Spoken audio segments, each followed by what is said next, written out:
नमस्कार, आप देख रहे हैं नेक्स्ट 9 न्यूज पॉलिटिकल बाइट और आपके साथ मैं हूं क्रांति सिंह। पीएम नरेंद्र मोदी को लेकर के चर्चाएं इन दिनों काफी ज्यादा होती है और यही वजह है कि अरविंद केजरीवाल जो है बजट पेश करते हुए जो है अपनी बात रख रहे थे। यानी कि बजट सत्र के दौरान जो उन्होंने अपनी पूरी बात रखी पीएम मोदी को लेकर के भी और पूरी भाजपा की टीम को लेकर के भी। देखिए, दिल्ली की सरकार जो है वो दिल्ली से ज्यादा आखिरकार विपक्ष के बारे में क्यों बोल रही है, क्या मसला है, ये समझना बेहद जरूरी है। तो देखिए हमारी खास रिपोर्ट। बजट पेश होना था। केंद्र सरकार ने कल शाम को उस बजट के ऊपर रोक लगा दी। आज दिल्ली विधानसभा के अंदर बजट पेश नहीं हो पाया। इसके ऊपर हम लोग चर्चा कर रहे हैं।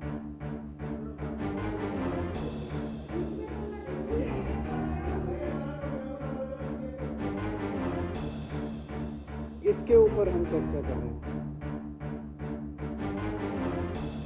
मैं समझता हूँ बाबा साहब अम्बेडकर जब संविधान लिख रहे थे उन्होंने शायद सपने में भी नहीं सोचा था कि एक ऐसी सिचुएशन भी उन्होंने संविधान जो है वो तरह तरह की सिचुएशन से डील करता है।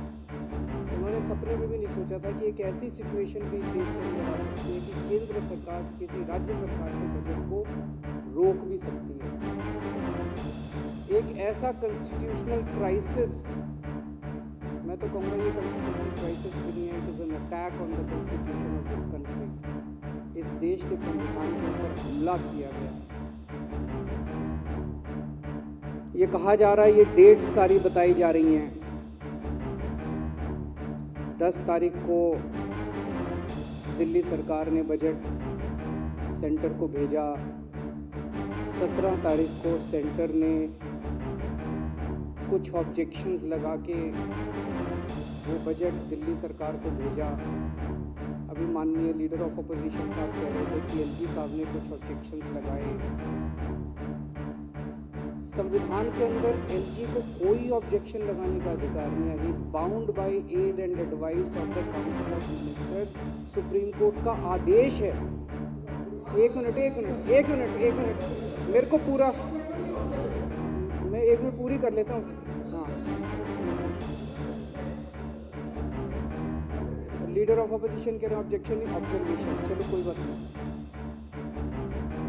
सुप्रीम कोर्ट का 2018 का ऑर्डर साफ साफ कहता है, संविधान का आर्टिकल 239AA4 साफ साफ कहता है that lieutenant governor of Delhi और the administrator of Delhi is bound by aid and advice of council of ministers.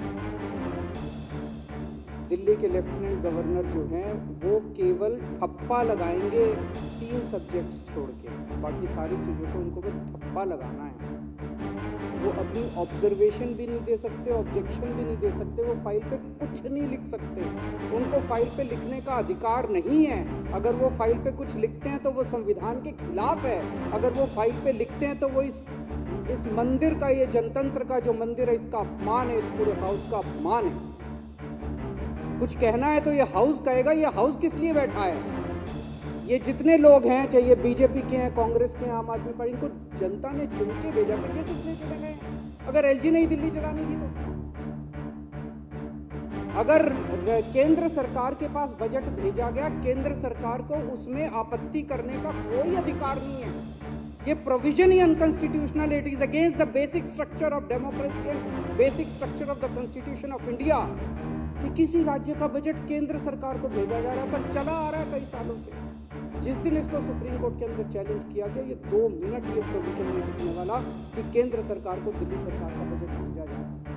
पर एक परंपरा चली आ रही थी, कई सालों से चली आ रही थी। हम भी उस परंपरा को फॉलो कर रहे थे। आज तक दिल्ली के इतिहास में कभी केंद्र सरकार ने कोई ऑब्जेक्शन या ऑब्जर्वेशन नहीं किया।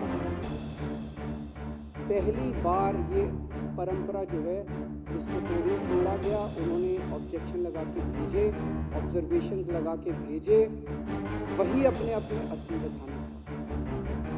लेकिन हमें लड़ना नहीं है, हम लड़ना नहीं चाहते, हम लड़ना नहीं आए, काम करने आए। 17 तारीख को उन्होंने भेजा,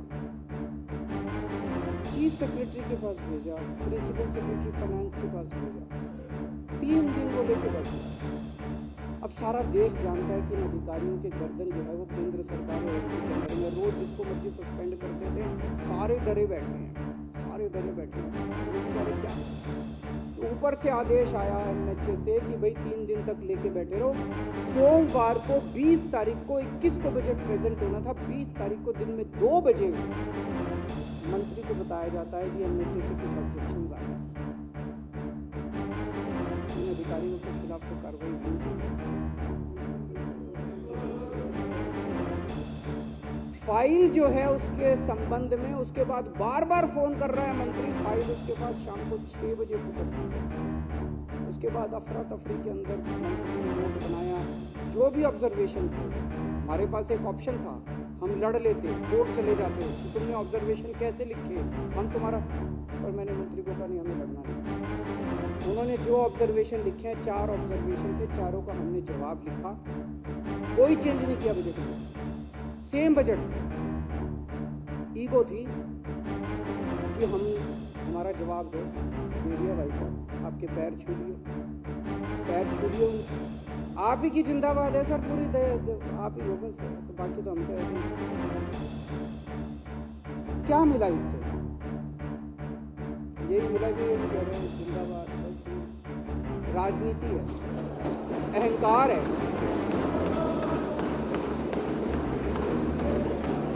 खुश हो गए भाई, केजरीवाल को झुका दिया। हाँ जी, हम तो हमेशा ही झुके हैं, जनतंत्र में झुकना ही है, जनता के सामने भी झुकना चाहिए, सबके सामने झुकना चाहिए। अहंकार सेटिस्फाई करने के अलावा कुछ हुआ? कुछ भी नहीं हुआ। कोई कल ये मैं देख रहा था, टीवी चैनलों में चल रहा था कि इन्होंने इंफ्रास्ट्रक्चर से ज़्यादा एडवर्टाइजिंग का बजट कर दिया, हमने इनको ठीक करने को बोला। यही चल रहा था ना टीवी चैनलों में कि जी एडवर्टाइजिंग का बजट इन्होंने इंफ्रास्ट्रक्चर से ज़्यादा कर दिया, हमने इनको ठीक करने को बोला है। उसमें बजट के अंदर 20,000 करोड़ तो इंफ्रास्ट्रक्चर पे है, 500 करोड़ एडवर्टाइजिंग पे है। अब ये 520,000 से ज़्यादा होता है, ये तो हमने नहीं सुना। इन्होंने ऊपर से लेके नीचे तक अनपढ़ों की जमात दिखा रही है। इसी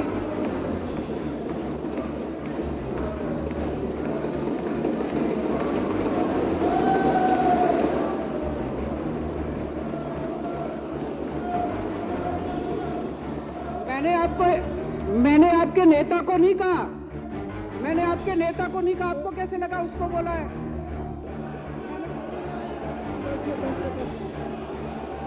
ठीक है, अच्छा है।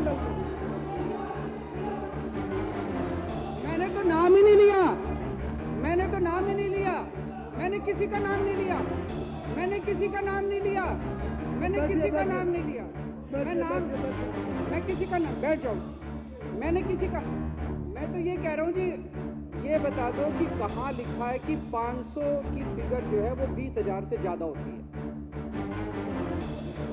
ये तो कहीं नहीं लिखा। तो मैं कह रहा हूँ भाई, जो पूरी की पूरी अनपढ़ों की जमात बिठा रखी है, पढ़े लिखे लोगों को बिठाओ वहाँ पे, ताकि वो कम से कम बजट पढ़ने की क्षमता तो रखते हो। पता नहीं किसको दे दिया आपने बजट। 500 करोड़ रुपए पिछली साल रखा था, 500 करोड़ रुपए इस साल रखा है, सेम है, सेम टू सेम है, कोई बढ़ाया नहीं हमने, एज इट इज बजट रखा है। कहते हैं कल से चला रखा है वो बजट, एडवर्टाइजिंग का बजट बढ़ा दिया, एडवर्टाइजिंग का बजट इंफ्रास्ट्रक्चर से ज़्यादा, कहाँ कर दिया? कहीं नहीं करा। आज वो सेम टू सेम बजट, हमने कोई चेंज करके नहीं भेजा, जो बजट में लिखा था उसी में से 4 लाइनें कोट कर करके भेज दी। आज एलजी साहब ने भी कल रात को 10:30 बजे लिख दिया अप्रूव्ड। यार ये क्या है यार, तो पहले ही अप्रूव कर देते, क्या जरूर थी? वो कह रहे थे मेरे सामने झुको, मेरे पैर पकड़ो, आपके सामने झुको, आप ही प्रभु हो, आप ही सब कुछ हो। मेरी आज इस मंच के, इस हाउस के माध्यम से अपील है, प्रार्थना है प्रधानमंत्री जी को कि प्रधानमंत्री जी हम काम करना चाहते, हम लड़ना नहीं चाहते। हमारी लड़ाई हमारे बस की बात नहीं है, हम बहुत छोटे लोग हैं, राजनीति में हम लड़ने के लिए नहीं आए, हमें राजनीति करनी नहीं आती। इस रोज रोज की लड़ाई से कुछ नहीं निकलता। जिस घर में लड़ाई होती है वो घर बर्बाद हो जाते हैं, जिस राज्य में लड़ाई होती है वो राज्य बर्बाद हो जाते हैं, जिस देश में लड़ाई होती है वो देश बर्बाद हो जाते हैं। लड़ाई से किसी का कहाँ भला हुआ है? कभी भला हुआ है? सबसे बना के रखनी चाहिए, सब मिलजुल के काम करेंगे, तरक्की होगी। दिल्ली ने इतना, कल आज मैं अखबारों में पढ़ रहा था, कल हमारे माननीय वित्त मंत्री जी ने इकोनॉमिक सर्वे प्रेजेंट किया, इतनी तरक्की की दिल्ली ने। देश का जो एवरेज है उससे कहीं ज्यादा आगे जाके तरक्की कर रही है दिल्ली। इतनी तरक्की कर रही है, इतनी तरक्की कर रही है। सोचो अगर ये रोज रोज के झगड़े नहीं होते तो 10 गुना तरक्की हो चुकी होती अभी तक जितनी तरक्की है। हमारा डोर स्टेप डिलीवरी राशन करना चाहते थे हम, वो रोक दिया। किसका फायदा हुआ? जो राशन वाले चोरी करते थे, राशन माफिया था, उसका फायदा हुआ। जनता का फायदा तो नहीं हुआ। क्या फायदा हुआ उसका? Door step delivery of ration करने का, रोकने का। दिल्ली के अंदर 17,000 लोगों को डेली हम योगा कराया करते थे। डेली 17,000 लोगों को दिल्ली सरकार फ्री में योगा कराती थी। प्रधानमंत्री जी ने कह के वो योगा क्लासेस बंद करा दी। किसका फायदा हुआ जी? किसी का तो फायदा नहीं हुआ। 17,000 लोगों ने अगर योगा करना बंद कर दिया, आज भी याद करते हैं, मेरे को मिलते हैं, आज भी याद करते हैं। किसका फायदा हुआ? किसी का फायदा नहीं हुआ। हम अपने टीचर्स को, दिल्ली का शिक्षा जो व्यवस्था है उसकी तारीफ पूरे देश के अंदर हो रही है, पूरी दुनिया के अंदर हो रही है। उसका एक बहुत बड़ा कारण है हमारे टीचर्स और हमारे प्रिंसिपल्स ने चमत्कार करके दिखाया है। 60,000 टीचर्स, उन्होंने चमत्कार करके, उनको हम ट्रेनिंग करने के लिए विदेश भेजते हैं, फिनलैंड भेजते हैं। आपने उनकी फिनलैंड की ट्रेनिंग रोक दी। किसका फायदा हुआ? किसी का फायदा नहीं हुआ। गरीबों के बच्चे अच्छे पढ़ना चालू हुए थे, बड़े इतने 75 साल के बाद गरीबों के बच्चे को अच्छी शिक्षा मिलनी चालू हुई थी। क्या फायदा हुआ? फिर टीचर्स की ट्रेनिंग रोकने से किसका फायदा हो रहा है? क्यों लड़ रहे हो हमारे साथ यार? पिछले साल कई महीनों तक मोहल्ला क्लिनिक में टेस्ट की पेमेंट बंद करा दी, रेंट की पेमेंट बंद करा दी, बिजली के बिलों की पेमेंट बंद करा दी, दवाइयों की पेमेंट बंद करा दी। मोहल्ला क्लिनिक में, अस्पतालों में कितने मरीज सफ़र किए, कितने मरीज सफ़र। किसका फायदा हुआ? किसी को फायदा नहीं हुआ। फरिश्ते स्कीम थी, किसी का एक्सीडेंट हो जाए तो उसको हम फ्री में इलाज कराया करते थे। 13,000 से ज्यादा जान बचा चुके हैं उस स्कीम के अंदर हम लोग। उस स्कीम की पेमेंट बंद करा दी। बताओ, उस स्कीम की पेमेंट बंद। मरते हुए आदमी को अगर हम जान देने की कोशिश कर रहे थे, उसकी पेमेंट बंद करा दी। किसका फायदा हुआ? प्रधानमंत्री जी।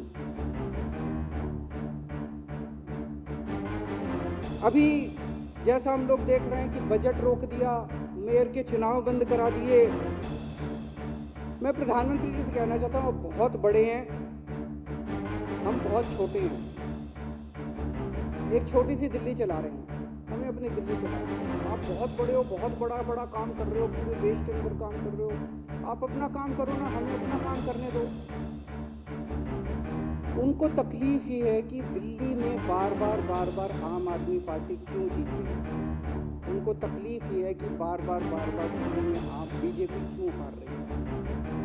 मैं प्रधानमंत्री जी को कहना चाहता हूँ कि अगर आप दिल्ली जीतना चाहते हो तो मैं आज आपको मंत्र देता हूँ दिल्ली जीतने का। दिल्ली जीतने के लिए आपको दिल्ली के लोगों का दिल जीतना पड़ेगा।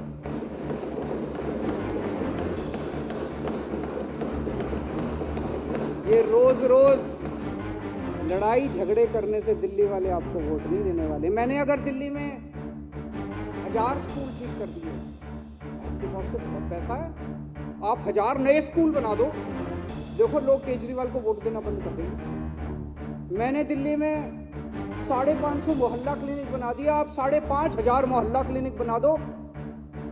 लेकिन अगर आप केजरीवाल के 550 मोहल्ला क्लिनिक रोकने की कोशिश करोगे, अगर आप हमारे स्कूलों को रोकने की कोशिश करोगे और फिर सोचोगे मैं दिल्ली जीत लूं, इस जन्म में तो नहीं जीत पाओगे मोदी जी। हमसे लंबी लकीर खींचो, जो काम हमने किए उससे लंबी लकीर खींचो। आज इस पूरे सदन की ओर से मैं प्रधानमंत्री जी को कहना चाहता हूँ, हम आपके साथ मिलकर काम करना चाहते हैं। हम आपसे लड़ना नहीं चाहते, हमारे को लड़ाई करनी नहीं आती, हमको राजनीति करनी नहीं आती। हम आपसे मिलकर काम करना चाहते हैं, आपसे सहयोग चाहते हैं। हम बहुत छोटे हैं, जैसे परिवार में होता है। दिल्ली के लोग जो हैं आपके सामने छोटे भाई की तरह हैं। फिर अगर एक कोई बड़ा भाई रोज आके छोटे भाई को तो थप्पड़ मारेगा, रोज आके उसको डांटेगा, तो छोटा भाई भी बेचारा कब तक बर्दाश्त करेगा।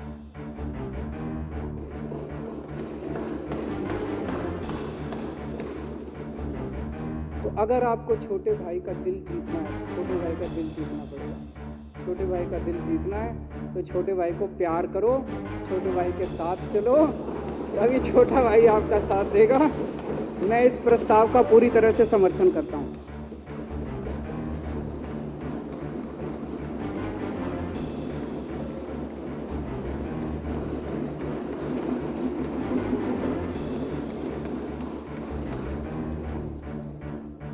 अब अरविंद केजरीवाल का बयान अभी आप सुन रहे थे। उनके बयान के जरिए ये तस्वीर बिल्कुल साफ हो जाती है कि आने वाले समय में जो है चुनावी माहौल में और भी ज्यादा गर्माहट बढ़ने वाली है। ये तमाम चीजों को देखने के बाद अब आप लोग के मन में क्या सवाल उठ रहे हैं कमेंट बॉक्स में जरूर बताइएगा। अभी के लिए बस इतना ही। देश दुनिया की तमाम बड़ी खबरों के लिए देखते रहिए नेक्स्ट 9 न्यूज पॉलिटिकल बाइट।